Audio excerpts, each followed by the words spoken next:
సమస్య గురించి అసలు మా రైతులు నాకన్నా కూడా అయితే విషయం ఏంటంటే మాకు ఇక్కడ ఫార్మాసిటీ అని చెప్పేసి గత 7 ఏళ్ల నుంచి 8 ఏళ్ల నుంచి అప్పుడు టీఆర్ఎస్ ప్రభుత్వము ఫార్మాసిటీ అని తీసుకొచ్చి భూసేకరణ చేశారు. అప్పట్లో ఈ ఫార్మాసిటీ అంటే విషనగరి, ఇక్కడ పెట్టకూడదు, ఇక్కడ గ్రామాలు నాశనం అయిపోతాయి, అందరూ రైతులు రైతువారీగా ఉండాలి అని చెప్పేసి మాకు కాంగ్రెస్ పెద్దలు ఆ రోజు శ్రీ కోదండరెడ్డి గారు, మల్లెడ్డి రంగారెడ్డి గారు, అట్లాగే సీతక్క, కోమటిరెడ్డి వెంకటరెడ్డి, శ్రీ రేవంత్ రెడ్డి గారు, ఇంకా అనేక మంది కాంగ్రెస్ నాయకులందరూ, బట్టి విక్రమార్క గారు, జీవన్ రెడ్డి గారు అందరూ కూడా ఈ ఊళ్ళలో పాదయాత్రలు ఆ రోజు చేసి మా గవర్నమెంట్ వస్తే మేము ఖచ్చితంగా ఈ ఫార్మాసిటీని రద్దు చేస్తామని మేనిఫెస్టోలో కూడా పెట్టారు. కానీ ఇప్పటికి సంవత్సరం దాటి మధ్యలో ఎంపీ ఎలక్షన్ల వరకు ఏమో మీకు భూములు కాపాడటం అన్నారు. ఎంపీ ఎలక్షన్ అట్లా పోగానే రైతులు త్యాగాలు చేయాలి, మేము ఇక్కడ అభివృద్ధి చేస్తామంటే మా ప్రశ్న ఏంటంటే మీరు ఆ రోజు ఏం మాట్లాడారు? ఇక్కడ మీరు చూస్తూనే ఉన్నారు వాళ్ళు ఏం మాట్లాడుతున్నారో. మీ ఆదాబ్ హైదరాబాద్ స్టేట్మెంటే ఉంది. ఆ రోజు ఏమన్నారు, ఈ రోజు ఏమంటున్నారు?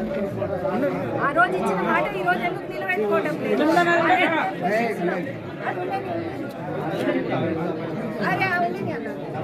ఆ రోజు మీరేమన్నారు, ఈ రోజు ఏమంటున్నారు? మీరు ఎందుకు రైతులను ఇట్లా మోసం చేస్తున్నారు? మేమైతే సీరియస్గా చెప్తున్నది, ఇక్కడ రైతాంగానికి జరిగినది ఒక పెద్ద నమ్మక ద్రోహం. తాడిగుడ్డతో గొంతు వేసారు అందరికీ. మీరు ఇంకా రైతులని మాటలు తీసుకోండి, నా ఒకటి కాదు, అదేదో నేనే చెప్తున్నట్టు వీళ్ళు అంటున్నారు.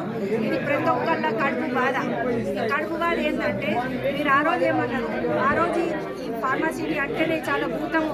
అంతేందుకు కోమటిరెడ్డి వెంకటరెడ్డి గారు చెప్పారు, ఫార్మాసిటీకి వ్యతిరేకంగా నేను పోరాటం చేస్తాను. ఎవరైనా అటువంటి ఏమన్నా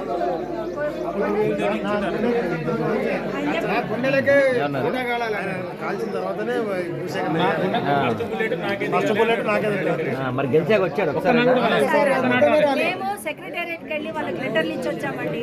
మేము రాహుల్ గాంధీ గారికి లెటర్ ఇచ్చాము, మేము సోనియా గాంధీ గారికి లెటర్లు రాసాము. ఏమంటే ఫస్ట్ ముందు మీరు భూసేకరణ చట్టం ఏదైతే 2017 అన్యాయమైన చట్టం ఉందో దాన్ని క్యాన్సిల్ చేసి మీరు మేనిఫెస్టోలో పెట్టినట్టు ఫస్ట్ 2013 చట్టం తీసుకున్నారు.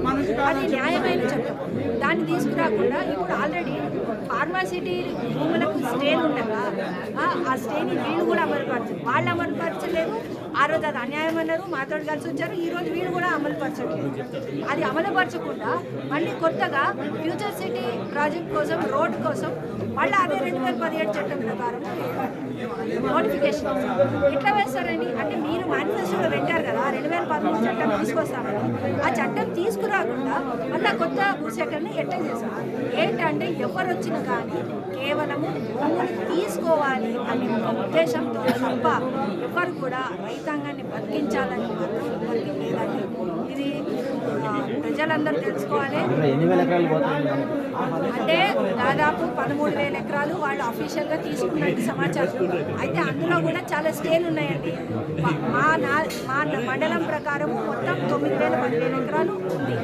అందులో 5,600 ఎకరాలు ఎంతో దాదాపు అసైన్మెంట్ ల్యాండ్ అది కూడా పెంచి ఉంచుకున్నారు ఆ టైంలో. అందులో జరిగింది ఏంటంటే అసైన్మెంట్కు పట్టాకు ఒకటే రేటు కట్టియాలి, అది కూడా కట్టియలేదు, పెట్టారు. ఇప్పుడు మరి ఆ రోజు అది అన్యాయం అన్నారు, మరి ఈరోజు మీరు అది కట్టియాలి కదా, వీళ్ళు అది కట్టియాలి. అది పంట భూములలో ఒక 4,000 ఎకరాలు 2,500 ఎకరాలు కోర్టు కేసుల్లో స్టేలో అవార్డులు కూడా రద్దు చేసింది కోర్టు కొన్ని కేసులు. అలా స్టే ఉన్న భూములను కూడా ఈరోజు తాగేసుకోవడానికి ట్రై చేస్తారు, మేము తీసేసుకుంటాం. ఇంకోటి కోర్టుకు రాకుండా కూడా చాలామంది రైతులు అమాయకులు వాళ్ళు తెలియక దాదాపు ఒక 1,000 ఎకరాలు 4 ఊళ్ళలో కలిపి వాళ్ళు కూడా ఇవ్వలేదు, కన్సెంట్ ఇవ్వలేదు. మేము అడిగేది ఏంటంటే మీరు ఇచ్చిన మాట మీరు నిలబెట్టుకోండి. మీరేమన్నారు, ఇయ్యని వాళ్ళ భూములు మేము విడిచిపెడతాం. అసలు ఫస్ట్ ఏమన్నారు, తీసుకున్న భూములు కూడా అన్ని రిటర్న్ ఇచ్చేస్తామని కూడా చెప్పారు ఎలక్షన్.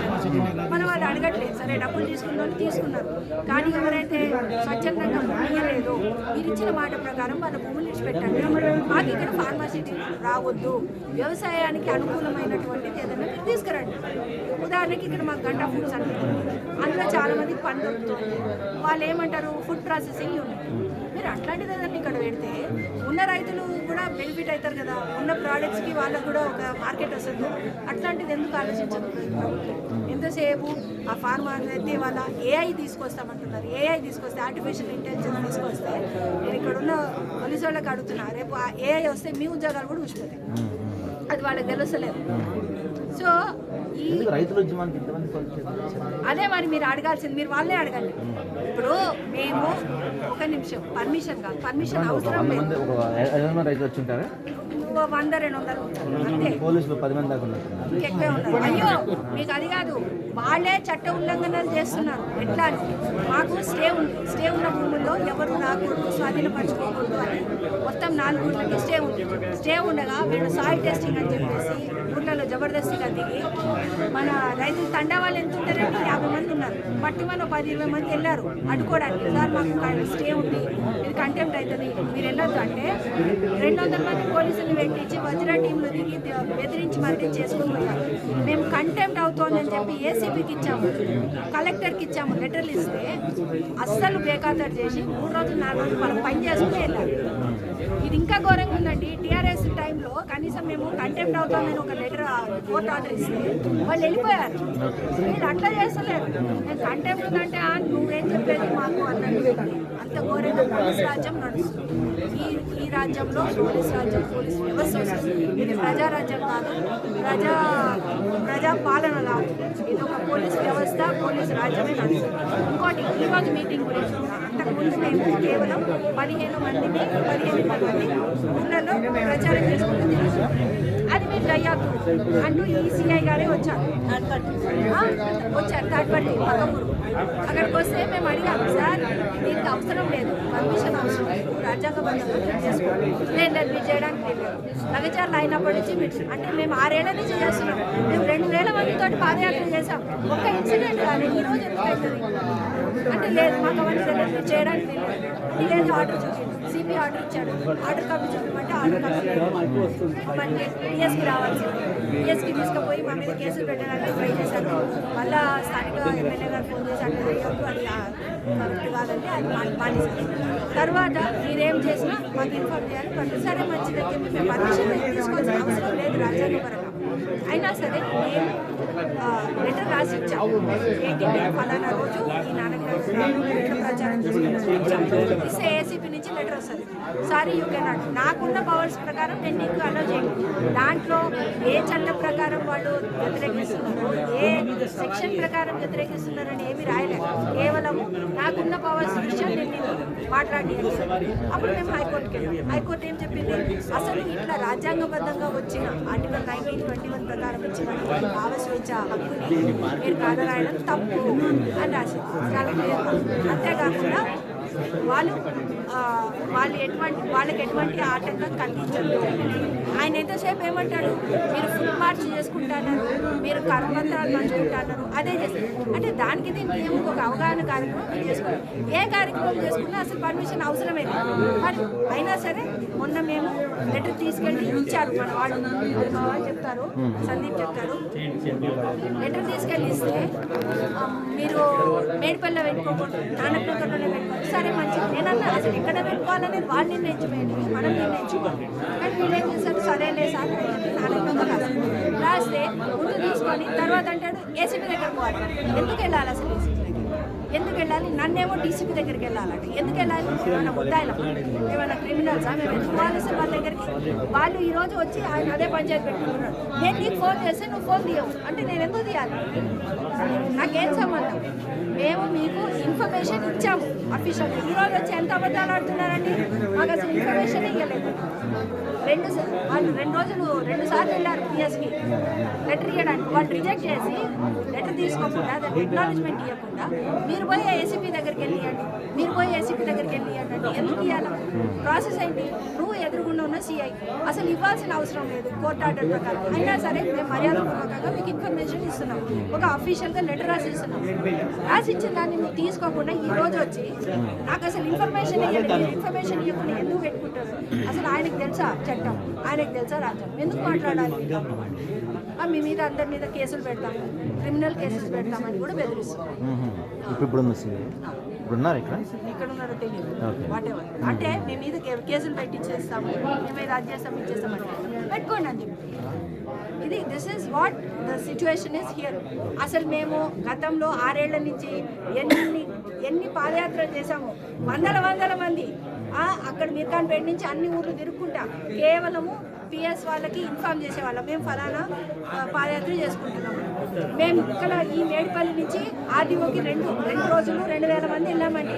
ఎవరికి ట్రాఫిక్ డిస్టర్బెన్స్ చేయకుండా పిఎస్ వాళ్ళకి వచ్చి సో మనం అదేంటిది ట్రాక్టర్ తీసుకొని పోతుంటే మందిని ఎక్కించుకొని ట్రాక్టర్ డ్రైవర్ పక్కకు దూకి ఆయన నడిపిండు. ఏడుకెళ్ళి చేరుగూడెంకి వెళ్ళి దుర్గం దాకా నడిపిండు. మరి అట్లాంటి ఆయన ఇప్పుడు మా దానికి వస్తూనే లేడు. ఎట్లుందో మా మొఖాలు అనుకుంటుండ ఆయన.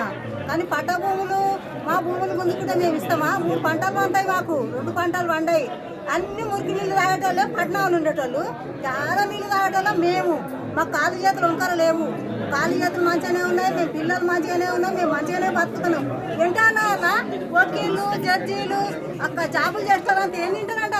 మేము కూరగాయలు పండిస్తే 10 ఏళ్ళు పోతాయి. ఏంటి అన్నారు 10 ఏళ్ళు పచ్చగురలు పోతే ఆకలమైలారము, కుర్మితే, నాంతనారము, మేడిపల్లి, మిత్తంపేట ఈ కూరగాయలు పోతేనే ఏంటి అన్నాలో కూరగాయలు దొరుకుతాయి. లేకపోతే రైతు బజార్లో ఏంటి అన్నాలో కూరగాయలు దొరుకుతాయి. మరి ఏం తింటారంట? మా భూమి గుంజుకున్నాక మేము భూములు ఇచ్చేటోళ్ళం కావు. భూముల కాడికి వచ్చేది లేదు. భూముల కాడికి వస్తే మాత్రం చిన్న అక్కమే పెద్ద అక్క అవుతుంది. ఇప్పుడేం చిన్నగా ఉన్నాం మేము, ఇంకా కూడా దొక్కేడుతున్నాం. అప్పుడు లేచి నిలబడితే ఏమవుతుంది? అప్పుడు అది ఇంకో తిరిగి అవుతుంది. రేవంత్ రెడ్డి ఇస్తాను ఒప్పుకున్నాడు, మీ భూములు మీకు ఇస్తాను, నా చేతులు చేసిండు, ఈపులో చేసిండు, 2 చేతులు పట్టుకున్నాడు. అన్న మాట ప్రకారం నిలబడాలి రేవంత్ రెడ్డి, కోదండ రెడ్డి, మల్రెడ్డి రంగారెడ్డి ఇలా ముగ్గురికి నమస్కారం చేసి చెప్తున్నా. మా భూములు మాకు విడిచిపెట్టాలి. విడిచిపెట్టకపోతే మాత్రం మేము మాత్రం ఊకోము, మేము మాత్రం ఇయ్యము. ఆడ ఆఫీస్లో బోర్డు వేయంగానే భూములు దొరుకుతాయి అనుకుంటున్నా. దొరకాయి ఏదైనా మాట్లాడేది ఉంటే ఆఫీస్ కాడికి వచ్చి కూర్చొని మాట్లాడండి. మాట్లాడితే ఇష్టం ఉన్నోడు ఇష్టం లేనోడు ఇయ్యాడు. అది మేము చెప్పాము. మీరు ఏమన్నా ఉండి అడవులుండి మేము అడవులు ఉంటాము, మీరు పట్టణాలు ఉంటారు. మేము పసలు కాసుకుంటా జాగ్రత్త కాసుకుంటుంటాం. మేము అదేంటి గడపోచం వెళ్ళి పోతే ఒక పిట్టగాని రాలే, ఒక కాకిగాని రాలే, ఒక గద్దగాని రాలే. పాశమైలారం పట్టంచారు, ఒక అది పాశమైలారం పోతే ఏమి కాని రాలే. మనుషుల కాళ్ళు గిట్లున్నాయి, మనుషులు గిట్లుండు. ఒక్కొక్క మనిషికి 4-5 సార్లు ఆపరేషన్ అయింది. మా దాన్ని ఏం లేవు. మా పిల్లలు సగగానే ఉన్నారు, మేము సగగానే ఉన్నాం. ఫార్మసీట్ పెడితే మాకు కూడా అవి అవుతాయి.